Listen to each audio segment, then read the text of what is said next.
So just finishing up here, and I'm going to swing into Obamacare and Obama's comments on this. This is why I'm laying the foundation. The 10th Amendment, which is very similar to Article 2 of the Articles of Confederation, provides that the powers not delegated to the United States by the Constitution nor prohibited by it to the states are reserved to the states respectively or to the people. That was originally the 12th Amendment that was sent to the states. 12 amendments were proposed. 10 were ratified. Without that 10th Amendment, there'd be no Constitution today. There would have been no United States. Because the Constitution was running into trouble. It was running into trouble in Massachusetts and Virginia. It was running into trouble in Pennsylvania.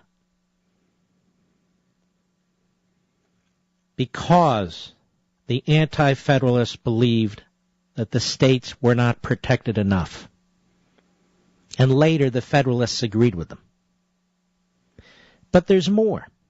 The 10th Amendment standing alone did not completely satisfy the concerns about federal usurpation of state sovereignty. The 9th Amendment was also crucial. Nobody ever talks about that amendment, let alone the 10th. It was demanded by several states prior to the Constitution's earlier ratification as well. And it provides, quote, the enumeration in the Constitution of certain rights shall not be construed to deny or disparage others retained by the people, unquote. And ladies and gentlemen, in my research in Ameritopia, as I point out in the book,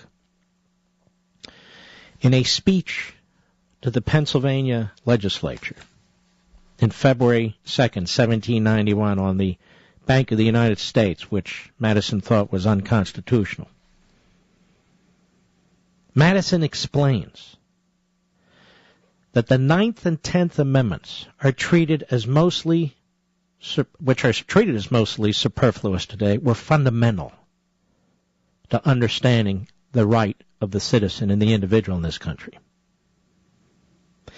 Madison said, quote, the explanatory amendments, that's what he called them, proposed by Congress themselves, at least, would be good authority with them, that is, the state proposals. All these renunciations of power proceeded on a rule of construction, excluding the latitude now contended for in establishing the Bank of the United States. These explanations, he said, were the more to be respected, as they had not only been proposed by Congress, but ratified by nearly 3/4 of the states. And so he read those 12 amendments, remarking particularly on the 11th and 12th. He said the former, meaning what is now the 9th Amendment that I read to you, as guarding against a latitude of interpretation. The latter as excluding every source of power not within the Constitution itself. In other words, he said the purpose of the 9th Amendment is to explain the limits the government has against individual sovereignty. And that is how the rest of the Constitution is to be understood. And the 10th Amendment, Madison is explaining, is explicit. Either we gave the federal government power or we denied it power. And that power belongs to the states and the people of the states. Now, we get to Barack Obama. How much time, Mr. Producer? Now we get to Barack Obama. I want you to listen to this. This is Obama at Minute Maid Park in Texas, Friday, on Obamacare and birth control. Cut 1, go. Because of this law, preventive care is now covered. And yes, that includes preventive care for women, checkups, mammograms, birth control. Stop. I like the way he slips in mammograms. Wasn't this the administration that was going to stop mammograms for women over 50? Am I right about that, Mr. Producer? Remember that story? Maybe you can dig that up. And the public rose up and said no. This is amazing. So without Obamacare, there would be no mammograms. Do I have that about right? No checkups, no birth control? Go ahead. We fought for this because the top doctors. Oh, stop. I can't take it. We fought for what? Now he's fighting for mammograms? He fought for mammograms? What, there weren't mammograms before Obama became president? Folks, you fall for this stunt. You fall for this nonsense, this demagoguery. Then we're going to have tyranny, and as Ben Franklin said it, we're going to deserve it. He didn't fight for mammograms. He fought for an all-encompassing federal health care statute to substitute government for the individual, to trounce the Constitution. That's why I just spent the last 20 minutes or so explaining. He has no authority to do any of this. Mammograms were developed without any help from Obama. Mammograms are available without any help from Obama. Same with birth control. Same with checkups. He hasn't delivered any of this. He hasn't given us a thing. We gave it to ourselves. We've done this for ourselves. This is the utopian fanatic, the statist. If anything, they want to take control over this process and determine who gets and who doesn't. I'll be right back. Folks, I want you to listen to this. My memory was correct, as usual. This is November 20, is it 2009, Mr. Producer? Bloomberg News. A medical debate over breast cancer screening that has turned political may set the tone for a battle over President Barack Obama's healthcare overhaul that will resonate for years. The furor over a federal panel's recommendation against mammograms for most women in their 40s shows the obstacles the U.S. may face trimming costs in a $2.5 trillion health system, even when research suggests the cuts may be appropriate. Yeah, right. The bottom line is Republicans on the Hill went nuts. You were furious about it. And so they pulled back their magnificent research. I guess the same people researching global warming came up with this. Now, knowing that history from 2 years and a few months ago, that this administration was going to pool support for mammograms for women in their 40s and above based on their new research, knowing that, now listen to Obama on Friday. Cut one, go. Because of this law, preventive care is now covered. And yes, that includes preventive care for women, checkups, mammograms, birth control. We fought for this because the top doctors, the medical experts in the country said this kind of preventive care saves women's lives. Oh, stop.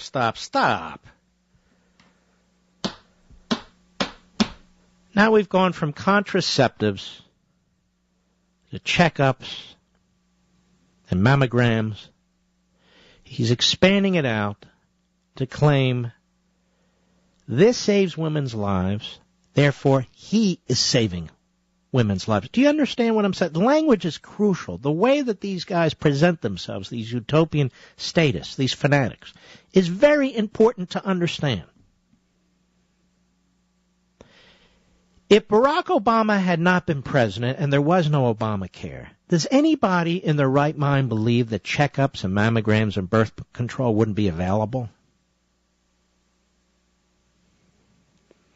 Did we suddenly come up with these notions of checkups, mammograms, and birth control, which he fought so hard for? The question is, who pays for these things?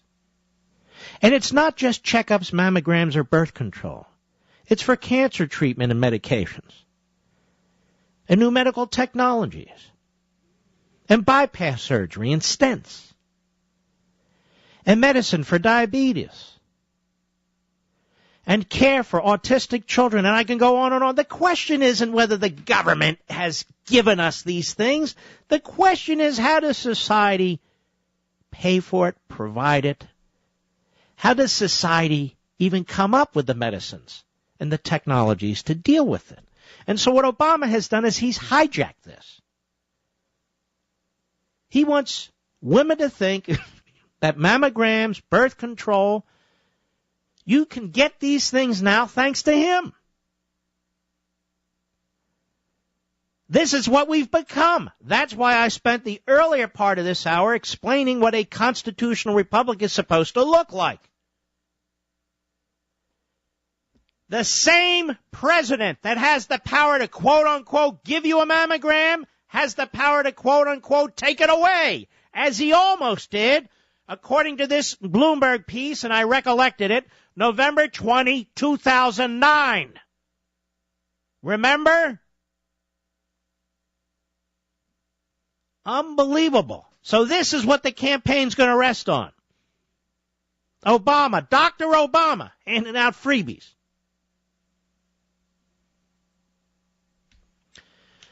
Now let's go to cut 2. He's still at Minute Maid Park. I assume it's named after the orange juice, or what is this, Mr. Producer? Do we have any idea? Minute Maid Park? Oh, it's a facility. They must have paid for, the, the signage and so forth. Cut 2, go. I know the change that we fought for hasn't always come as fast as we'd like. And after all that's happened in Washington, sometimes it may be tempting to start feeling cynical again and think maybe change isn't possible. But I want you to remember what we used to say during the last campaign. We didn't promise. Yeah, we used to say, what? What did we used to say? Spread the wealth? I'm going to lower the oceans? I, me. Let me just stop there a second. We'll continue this. I know, and this is a constant refrain here. I know the change that we fought for hasn't always come as fast as we'd like.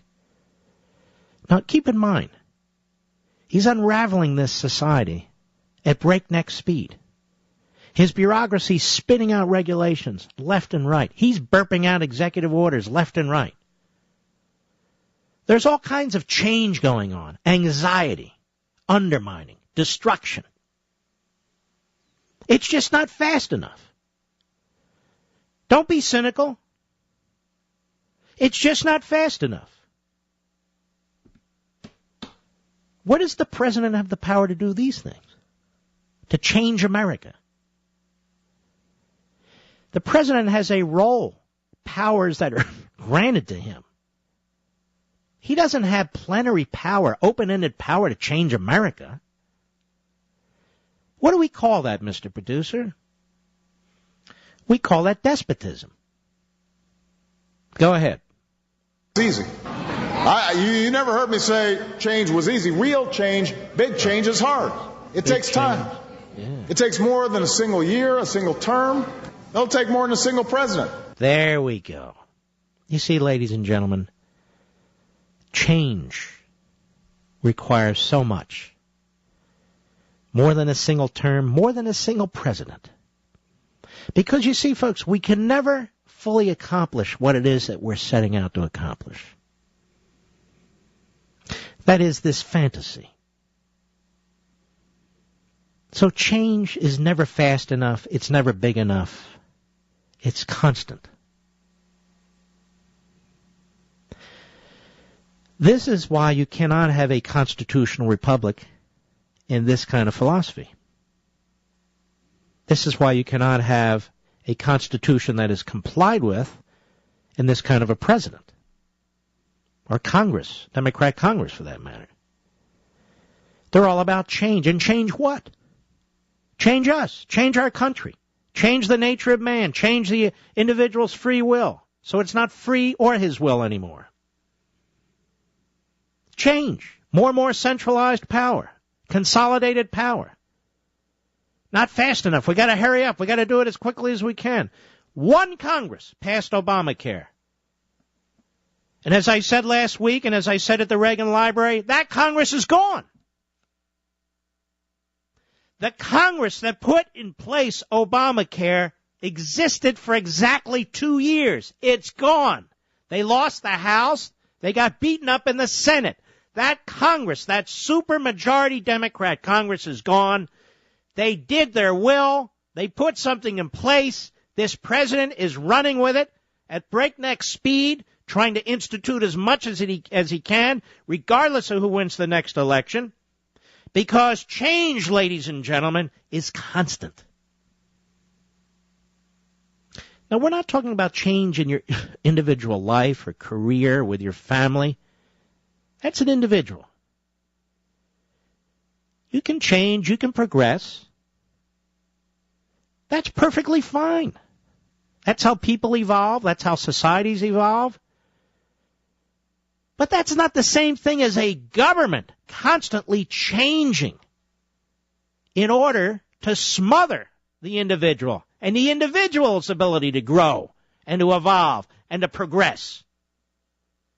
See, government's not an individual. And when you read Woodrow Wilson and when you read the experts, quote unquote, that he read, when you read Plato's Republic, they treat the government as an individual human being. A human being that has to keep growing and has to keep eating and drinking and nurture itself. At the expense of the people. At the expense of the individual. The real individual. And this is what you hear when you listen to Obama. So as I said at the beginning of this hour, he has no constitutional authority to do this. Period. There would be no constitution and no nation if Obama way back then had had his will.